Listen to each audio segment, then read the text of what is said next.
ಎಲ್ಲರಿಗೂ ಶುಭೋದಯ. ನಾನಿವತ್ತು ವೇದಗಳನ್ನ ಸೀರೀಸ್ನ ಸ್ಟಾರ್ಟ್ ಮಾಡ್ತಾ ಬರ್ತೀನಿ, ಆಯ್ತಾ? ಇವಾಗ ಫಸ್ಟು ವೇದಗಳದ್ದು ಇವತ್ತು ಇಂಟ್ರೊಡಕ್ಷನ್ ಅಂದರೆ ವೇದಗಳ ಒಂದು ಬೇಸ್ ಫೌಂಡೇಶನ್ನ ಹೇಳ್ತಾ ಬರ್ತೀನಿ, ಆಯ್ತಾ? ಮೊದಲನೆಯದಾಗಿ ವೇದಗಳಂದ್ರೆ ಏನು? ವೇದಗಳು ಅಂತ ಅಂದರೆ ಜ್ಞಾನ, ನಾಲೆಡ್ಜ್ ಅಂತ, ಆಯ್ತಾ? ಈ ವೇದಗಳು ಎಲ್ಲಿಂದ ಬಂದಿದ್ದು? ಮೊದಲನೆಯದಾಗಿ ವೇದಗಳು ಬಂದಿದ್ದು ಬ್ರಹ್ಮನ್ ಇಂದ, ಆಯ್ತಾ? ಈ ಬ್ರಹ್ಮನ್ ಬಂದ್ಬಿಟ್ಟು ನೀವು ಯಾವ ದೇವ್ರನ್ನ ಆರಾಧಿಸ್ತೀರೋ ಅದ್ರ ಬೇಸಿಸ್ ಮೇಲೆ ಒಬ್ಬೊಬ್ರು ಒಂದೊಂದು ರೀತಿಯಲ್ಲಿ ಅದನ್ನ ನಂಬ್ತಾರೆ. ಇವಾಗ ವಿಷ್ಣು ಭಕ್ತರು ಬಂದ್ಬಿಟ್ಟು ವಿಷ್ಣುನೇ ಬ್ರಹ್ಮನ್, ಸೋರ್ಸ್ ಎನರ್ಜಿ ಅಂತ ಅನ್ಕೊಂತಾರೆ.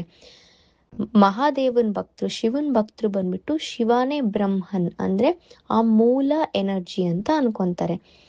ಯಾರೆಲ್ಲ ದೇವಿ ಭಕ್ತರಿದಾರೋ ಅವರು ಮಾ ದುರ್ಗಾ ದೇವಿನೇ ಬ್ರಹ್ಮನ್ ಅಂತ, ಆದಿಶಕ್ತಿನೇ ಬ್ರಹ್ಮನ್ ಅಂತ ಅನ್ಕೊಂತಾರೆ. ನೀವು ಯಾವ ದೇವ್ರನ್ನ ನಂಬಿ ಯಾವ ದೇವ್ರನ್ನ ನೀವು ಆಚರಿಸ್ತಾ ಬರ್ತಾ ಇದ್ದೀರೋ, ಪೂಜೆ ಮಾಡ್ತಾ ಬರ್ತೀರೋ ಆ ದೇವ್ರನ್ನೇ ಬ್ರಹ್ಮನ್ ಅಂತ ಅನ್ಕೋಬಹುದು. ಸೊ ಅದು ಅವ್ರವ್ರ ನಂಬಿಕೆ ಮೇಲೆ ಹೋಗುತ್ತೆ. ಇವಾಗ ಬ್ರಹ್ಮನ್ ಸೋರ್ಸ್ ಎನರ್ಜಿ ಋಷಿಗಳಿಗೆ ವೇದಗಳನ್ನ ಸಲೀಸಾಗಿ ಹೇಳಿದ್ದು, ಆಯ್ತಾ? ಅದಕ್ಕೆ ಯಾವುದೇ ಪುರುಷರು ಇಲ್ಲ. ಬ್ರಹ್ಮನ್ ಪುರುಷನೂ ಅಲ್ಲ, ಸ್ತ್ರೀನೂ ಅಲ್ಲ. It is a source energy ಅಂತ ಕರೀತಾರೆ, ಆಯ್ತಾ? ಅದು ಅಪೌರುಷೇಯ. ಅದಕ್ಕೆ ವೇದಗಳನ್ನ ಅಪೌರುಷೇಯ ಅಂತಾರೆ, ಯಾಕಂದ್ರೆ ಅದು ಬ್ರಹ್ಮನಿಂದ ಸೀದಾ ಋಷಿಗಳಿಗೆ ಹೇಳ್ಪಟ್ಟಿದ್ದು, ಆಯ್ತಾ? ಅದಕ್ಕೆ ಇದನ್ನ ನಾವು ಶ್ರುತಿ ಅಂತ ಕರಿತೀವಿ, ಯಾಕಂದ್ರೆ ಇದು ಡೈರೆಕ್ಟ್ ಆಗಿ ಬ್ರಹ್ಮನ್ ಇಂದ ಋಷಿಗಳಿಗೆ ಹೇಳಲ್ಪಟ್ಟಿದ್ದು. ಇದಕ್ಕೆ ಯಾವುದೇ ಮೂಲ ಪುರುಷರು ಬರ್ದಿದ್ದು ಉಲ್ಲೇಖ ಇಲ್ಲ, ಆಯ್ತಾ? ಅದಕ್ಕೆ ಇದನ್ನ ಶ್ರುತಿ ಅಂತ ಕರೀತಾರೆ. ಇವಾಗ ಈ ವೇದಗಳು ಬಂದ್ಬಿಟ್ಟು ತುಂಬಾ ಕಷ್ಟ ಆಗ್ತಾ ಇತ್ತು ಅರ್ಥ ಮಾಡ್ಕೊಳಕ್ಕೆ ಮಾಮೂಲಿ ಮನುಷ್ಯರಿಗೆ, ಆಯ್ತಾ? ಯಾಕಂತ ಅಂದ್ರೆ ಇವಾಗ ಇಡೀ ಯುಗಗಳ ಸೈಕಲ್ ಅಲ್ಲಿ ಚತುರ್ಯುಗಗಳು ಅಂತ ಬರುತ್ತೆ. ಅದು ಸತ್ಯಯುಗ, ತ್ರೇತಾಯುಗ, ದ್ವಾಪರ ಯುಗ ಮತ್ತೆ ಕಲಿಯುಗ ಅಂತ. ಈ 4 ಯುಗಗಳಲ್ಲಿ ಸತ್ಯಯುಗದಿಂದ ಕಲಿಯುಗಕ್ಕೆ ಬರೋಷ್ಟೊತ್ತಿಗೆ ಮನುಷ್ಯರದು ಆಚಾರ ವಿಚಾರ ಎಲ್ಲ ತುಂಬಾ ಅಂದ್ರೆ ಆಚಾರ ವಿಚಾರ ಎಲ್ಲ ಧರ್ಮದ ವಿರುದ್ಧವಾಗಿ ಹೋಗ್ತಾ ಬರುತ್ತೆ. ಸತ್ಯಯುಗದಲ್ಲಿ ಇದ್ದಿದ್ದ ದೈವಿಕತೆ, ಧರ್ಮತ್ವ ಕಲಿಯುಗದಷ್ಟೊತ್ತಿಗೆ ಪೂರ್ತಿಯಾಗಿ ಕ್ಷೀಣಿಸ್ತಾ ಹೋಗುತ್ತೆ. ಯಾಕಂತ ಅಂದ್ರೆ ಕಲಿ ಪ್ರಭಾವ ಜಾಸ್ತಿ ಆಗ್ತಾ ಹೋಗುತ್ತೆ. ಹಂಗಾಗಿ ಈ 4 ಯುಗಗಳಲ್ಲಿ ಹೆಂಗಂದ್ರೆ ಸತ್ಯಯುಗದಲ್ಲಿ ಬಂದ್ಬಿಟ್ಟು ಧರ್ಮಕ್ಕೆ 4 ಕಾಲುಗಳಿರುತ್ತೆ, 4 ಸ್ತಂಭಗಳಿರುತ್ತೆ, ಅರ್ಥ ಆಯ್ತಾ? ಆದ್ರೆ ತ್ರೇತಾಯುಗಕ್ಕೆ ಬರೋಷ್ಟೊತ್ತಿಗೆ ಧರ್ಮಕ್ಕೆ 3 ಸ್ತಂಭಗಳಿರುತ್ತೆ. ದ್ವಾಪರ ಯುಗಕ್ಕೆ ಬರೋಷ್ಟೊತ್ತಿಗೆ ಧರ್ಮಕ್ಕೆ 2 ಸ್ತಂಭಗಳಿರುತ್ತೆ. ಕಲಿಯುಗಕ್ಕೆ ಬರೋಷ್ಟೊತ್ತಿಗೆ ಧರ್ಮಕ್ಕೆ ಒಂದೇ ಸ್ತಂಭ ಇರುತ್ತೆ. ಹಂಗಾಗಿ ಕಲಿಯುಗದಲ್ಲಿ ಕಲಿ ಪ್ರಭಾವ ಹೆಚ್ಚಾಗಿರುತ್ತೆ, ಅರ್ಥ ಆಯ್ತಾ? ಈ ತರ ಕ್ಷೀಣಿಸ್ತಾ ಹೋಗೋದ್ರಿಂದ ಮನುಷ್ಯಂದು ದೈವತ್ವ, ಅವ್ರ ಬುದ್ಧಿಮಟ್ಟ ಅಷ್ಟು ವೇದಗಳಷ್ಟು ದೊಡ್ಡ ಕಾಂಪ್ಲೆಕ್ಸ್ ಜ್ಞಾನನ ತಗೊಳ್ಳೋಷ್ಟು ಒಂದು ಸಾಮರ್ಥ್ಯ ಇರಲ್ಲ.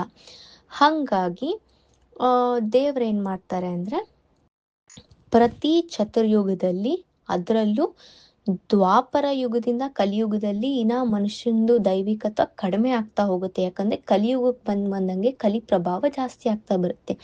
ಹಂಗಾಗಿ ಪ್ರತಿ ಚತುರ್ಯುಗ ದ್ವಾಪರ ಯುಗದಲ್ಲಿ ಕೃಷ್ಣ ದ್ವೈಪಾಯನ ಅಂದ್ರೆ ವೇದವ್ಯಾಸರು ಹುಟ್ಟಿ, ಈ ವೇದವ್ಯಾಸರು ಈ ಒಂದು ಕಂಪ್ಲೀಟ್ ಬ್ರಹ್ಮನಿಂದ ಬಂದಂತಹ ವೇದಾನ 4 ವೇದಗಳಾಗಿ ವಿಭಜನೆ ಮಾಡ್ತಾರೆ. ಅಂದ್ರೆ ಅದನ್ನ ಋಗ್ವೇದ, ಯಜುರ್ವೇದ, ಸಾಮವೇದ ಮತ್ತೆ ಅಥರ್ವ ವೇದ ಅಂತ. ಈ ಋಗ್ವೇದ ಅಂದ್ರೆ ಏನು? ಋಗ್ವೇದ ಅಂತ ಅಂದ್ರೆ ಋಗ್ವೇದ ಬಂದ್ಬಿಟ್ಟು ನಮ್ಗೆ ಜ್ಞಾನ ಮಾರ್ಗನ ಹೇಳ್ಕೊಡುತ್ತೆ. ಇನ್ನೊಂದೇನಂತ ಅಂದ್ರೆ ವೇದಗಳು ನಮಗೆ ಮೋಕ್ಷದ ದಾರಿನ ಹೇಳ್ಕೊಡ್ತಾ ಬರುತ್ತೆ, ಅರ್ಥ ಆಯ್ತಾ? ಮೊದಲನೆಯದಾಗಿ ನಮಗೆ ಋಗ್ವೇದ ಬಂದ್ಬಿಟ್ಟು ಜ್ಞಾನ ಮಾರ್ಗದಿಂದ ಹೆಂಗೆ ಮೋಕ್ಷ ಪಡೆಯೋದು ಅಂತ ಹೇಳ್ಕೊಡುತ್ತೆ. ಯಜುರ್ವೇದ ಬಂದ್ಬಿಟ್ಟು ನಾವು ಹೆಂಗೆ ಭಕ್ತಿ ಮಾರ್ಗದಿಂದ ಮೋಕ್ಷ ಪಡೆಯೋದು ಅಂತ ಹೇಳ್ಕೊಡುತ್ತೆ. ಮತ್ತೆ ಸಾಮವೇದ ಬಂದ್ಬಿಟ್ಟು ನಮ್ಗೆ ಹೆಂಗೆ ಕರ್ಮ ಕರ್ಮ ಮಾಡೋದ್ರಿಂದ ಹೆಂಗೆ ಮೋಕ್ಷ ಪಡಿಬಹುದು ಅಂತ ಹೇಳುತ್ತೆ. ಅಥರ್ವ ವೇದ ಬಂದ್ಬಿಟ್ಟು ಆಮೇಲೆ ಮುಂದಕ್ಕೆ ಆ ತುಂಬಾ ಲೇಟ್ ಆಗಿ ಅಥರ್ವ ವೇದನ ಮಾಡಿದ್ದು. ಬಟ್ ಮೇಜರ್ ಆಗಿ ಋಗ್ವೇದ, ಯಜುರ್ವೇದ, ಸಾಮವೇದ ಈ 3 ವೇದಗಳನ್ನ ತ್ರಯಿ ಅಂತ ಕರೀತಾರೆ. ಯಾಕಂತ ಅಂದ್ರೆ ಈ ಮೂರು ಮಾರ್ಗಗಳಿಂದ ನಾವು ಮೋಕ್ಷ ಪಡಿಬೋದು ಅಂತ. ಮನುಷ್ಯಂದು ಒಂದು ಮೇಜರ್ ಪ್ರತಿಯೊಬ್ಬ ಮನುಷ್ಯ ಏನಕ್ಕೆ ಹುಟ್ಟತಾನೆ ಅಂತ ಅಂದ್ರೆ ಮೋಕ್ಷ ಪಡೆಯೋಕೋಸ್ಕರನೇ. ಅವನದು ಇಡೀ ಸೋಲ್ ಪರ್ಪಸ್ ಅಂದ್ರೆ ಆತ್ಮದ ಮೇನ್ ಗುರಿ ಏನಂತ ಅಂದ್ರೆ ಸೆಲ್ಫ್ಲೆಸ್ ಲವ್, ಅಂದ್ರೆ ನಿಸ್ವಾರ್ಥತೆಯಿಂದ ಎಲ್ಲಾರನ್ನೂ ಪ್ರೀತಿಸೋದು. ಅಂದ್ರೆ ವಸುದೈವ ಕುಟುಂಬಕಂ, ಇಡೀ ಜಗತ್ತೇ ನನ್ನ ಒಂದು ಕುಟುಂಬ ಅನ್ನೋ ತರ ಪ್ರೀತಿಸ್ತಾ ಸೆಲ್ಫ್ಲೆಸ್ ಸರ್ವಿಸ್ ಅಂತ ಅಂದ್ರೆ ನಿಸ್ವಾರ್ಥತೆಯಿಂದ ನಾವು ನಮ್ಮ ಕರ್ಮ ಕಾರ್ಯಗಳನ್ನ ಮಾಡ್ತಾ ಜಗತ್ತಿನ ಉದ್ಧಾರಕ್ಕೋಸ್ಕರ ನಮ್ಮ ಜೀವನನ ಮುಡಿಪಾಗಿರುವುದೇ ನಮ್ಮ ನಿಜವಾದಂತಹ ಸೋಲ್ ಪರ್ಪಸ್ ಅಂತ ಅಂದ್ರೆ ನಮ್ಮ ಆತ್ಮದ ಒಂದು ಗುರಿ. ನಾವ್ ಏನಕ್ಕೆ ಹುಟ್ಟಿದೀವಿ ಅಂತಂದ್ರೆ ಪ್ರತಿಯೊಬ್ಬರ ಮನುಷ್ಯರದು ಇದೇ ಗುರಿ, ಮೋಕ್ಷ ಪಡೆಯೋದು. ನಿಸ್ವಾರ್ಥತೆಯಿಂದ ಇಡೀ ಜಗತ್ತನ್ನ ಪ್ರೀತಿಸ್ತಾ ಬರೋದು, ನಿಸ್ವಾರ್ಥತೆಯಿಂದ ನಾವು ನಮ್ಮ ಕರ್ಮ ಮಾಡ್ತಾ ಜಗತ್ತಿನ ಉಳಿವಿಗೆ ಏನ್ ಕೆಲ್ಸಗಳನ್ನ ಮಾಡ್ಬೇಕು ಅದನ್ನ ಮಾಡಕ್ಕಂತಾನೆ ನಾವೆಲ್ಲರೂ ಹುಟ್ಟಿರೋದು. ಇದು ನಿಜವಾದ ಪರ್ಪಸ್ ಅಂದ್ರೆ ಗುರಿ ಅಂತ. ಆಯ್ತಾ? ಸೊ ಹಂಗಾಗಿ ಇದನ್ನೇ ವೇದ ನಮ್ಗೆ ಹೇಳೋದು. ವೇದಗಳು ನಮಗೆ ಮೋಕ್ಷದ ದಾರಿನ ಹೇಳ್ಕೊಡುತ್ತೆ. ಇನ್ನೊಂದ್ಸಲ ನಿಮ್ಗೆ ರೀಕ್ಯಾಪ್ ಕೊಡಕ್ಕೆ, ಋಗ್ವೇದ ಬಂದ್ಬಿಟ್ಟು ನಮ್ಗೆ ಜ್ಞಾನ ಮಾರ್ಗದಿಂದ ಮೋಕ್ಷ ಹೆಂಗ್ ಪಡೆಯೋದು ಅಂತ ಹೇಳುತ್ತೆ. ಯಜುರ್ವೇದ ಬಂದ್ಬಿಟ್ಟು ಭಕ್ತಿ ಮಾರ್ಗದಿಂದ ನಾವು ಮೋಕ್ಷನ ಹೆಂಗ್ ಪಡೆಯೋದು ಅಂತ ಹೇಳುತ್ತೆ. ಮತ್ತೆ ನಮ್ಗೆ ಸಾಮವೇದ ಬಂದ್ಬಿಟ್ಟು ಕರ್ಮ ಮಾರ್ಗದಿಂದ ಹೆಂಗೆ ಮೋಕ್ಷ ಪಡೆಯೋದು ಅಂತ ಹೇಳ್ತಾ ಬರುತ್ತೆ. ಆಯ್ತಾ? ಆಮೇಲೆ ಅಥರ್ವ ವೇದ ಬಂದಿತ್ತು. ಹೀಗಾಗಿ ವೇದವ್ಯಾಸರು ಮನುಷ್ಯರಿಗೆ ಯುಗಗಳು ಬಂದಂಗೆ ಸತ್ಯಯುಗದಿಂದ ಕಲಿಯುಗದ ತನಕ ಮನುಷ್ಯಂಗೆ ಜ್ಞಾನನ ಪಡ್ಕೊಳ್ಳೋ ಸಾಮರ್ಥ್ಯ ಕಡಿಮೆ ಆಗ್ತಾ ಬರೋದ್ರಿಂದ, ದೈವಿಕತ್ವ ಕಡಿಮೆ ಆಗ್ತಾ ಬರೋದ್ರಿಂದ ಮನುಷ್ಯರಿಗೆ ಸ್ವಲ್ಪ ಈಸಿ ಆಗ್ಲಿ, ಸುಲಭ ಆಗ್ಲಿ ಅಂತ ವೇದವ್ಯಾಸರು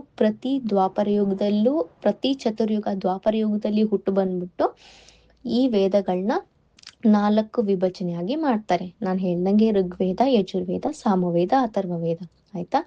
ಈ 4 ವೇದಗಳು ಋಗ್ವೇದ, ಯಜುರ್ವೇದ, ಸಾಮವೇದ ಮತ್ತೆ ಅಥರ್ವವೇದ ಬಂದ್ಬಿಟ್ಟು ಮತ್ತೆ ಪ್ರತಿ ವೇದಾನು ಸಹ 2 ಭಾಗಗಳಾಗಿ ವಿಭಜನೆ ಆಗುತ್ತೆ. ಅರ್ಥ ಆಯ್ತಾ? ಆ 2 ಭಾಗಗಳು ಬಂದ್ಬಿಟ್ಟು ಅದನ್ನೇನಂತ ಕರೀತಾರೆ ಅಂತ ಅಂದ್ರೆ ಸಂಹಿತ ಮತ್ತೆ ಬ್ರಾಹ್ಮಣಾಸ್ ಅಂತ ಕರೀತಾರೆ.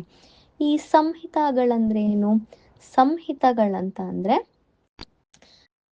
ಈಗ ನಾವು ಹೋಮ ಹವನಗಳಿಗೆ ಏನೆಲ್ಲ ಮಂತ್ರಗಳನ್ನೆಲ್ಲ ಉಚ್ಚಾರ ಮಾಡ್ತೀವೋ ಅದ್ ಎಲ್ಲದು ಸಂಹಿತಾಸಲ್ಲಿ ಬರುತ್ತೆ. ಬ್ರಾಹ್ಮಣಾಸ್ ಅಂತ ಅಂದ್ರೆ ಅದರಲ್ಲಿ ಈ ಮಂತ್ರಗಳನ್ನ ಏನಕ್ಕೆ ಪಠಿಸ್ತೀವಿ, ಮತ್ತೆ ಆ ಮಂತ್ರಗಳ ಅರ್ಥ ಏನು, ಮತ್ತೆ ಆ ಮಂತ್ರಗಳನ್ನ ಹೆಂಗೆ ಉಚ್ಚರಿಸ್ತಾ ಹೆಂಗೆ ಆ ಒಂದು ಹೋಮ ಹವನಗಳನ್ನ ಮಾಡೋ ವಿಧಿ ವಿಧಾನ ಎಲ್ಲದು ಬ್ರಾಹ್ಮಣಾಸಲ್ಲಿ ಹೇಳ್ತಾರೆ. ಆಯ್ತಾ? ಪ್ರತಿ ವೇದಾನು ಈ 2 ಭಾಗಗಳಾಗಿ ಆಗುತ್ತೆ. ಅದು ಸಂಹಿತಾಸ್ ಮತ್ತೆ ಬ್ರಾಹ್ಮಣಾಸ್ ಅಂತ. ನಾನು ಹೇಳ್ದಂಗೆ ಸಂಹಿತಾಸಲ್ಲಿ ಎಲ್ಲಾ ಮಂತ್ರಗಳಿರುತ್ತೆ ಹೋಮ ಹವನಗಳನ್ನ ಮಾಡಕ್ಕೆ. ಮತ್ತೆ ಬ್ರಾಹ್ಮಣಾಸಲ್ಲಿ ಈ ಹೋಮ ಹವನಗಳ ಮಂತ್ರಗಳನ್ನ ಏನಕ್ಕೆ ಮಾಡ್ತಾರೆ, ಅದನ್ನ ಹೆಂಗ್ ಮಾಡೋದು, ಅದ್ರದ್ದು ಒಂದು ಕಂಪ್ಲೀಟ್ ಏನಂತಾರೆ ಪ್ರೊಸೀಜರ್, ಹೆಂಗೆ ಈ ಹೋಮ ಹವನಗಳನ್ನ ಮಾಡೋದು, ಅದ್ರ ವಿಧಿ ವಿಧಾನಗಳನ್ನೆಲ್ಲ ಬ್ರಾಹ್ಮಣಾಸಲ್ಲಿ ಬರ್ದಿರ್ತಾರೆ. ಅರ್ಥ ಆಯ್ತಾ? ಇದು ಬಂದ್ಬಿಟ್ಟು ಕಂಪ್ಲೀಟ್ ವೇದಗಳು ಒಂದು ಗ್ಲಿಮ್ಸ್. ಆಯ್ತಾ? ಮತ್ತೆ ಈ ಪ್ರತಿಯೊಂದು ವೇದಗಳಲ್ಲಿ 2 ವಿಭಜನೆಗಳಾಗುತ್ತೆ. ಆಯ್ತಾ? ಅದು ಬಂದ್ಬಿಟ್ಟು ಜ್ಞಾನಕಾಂಡ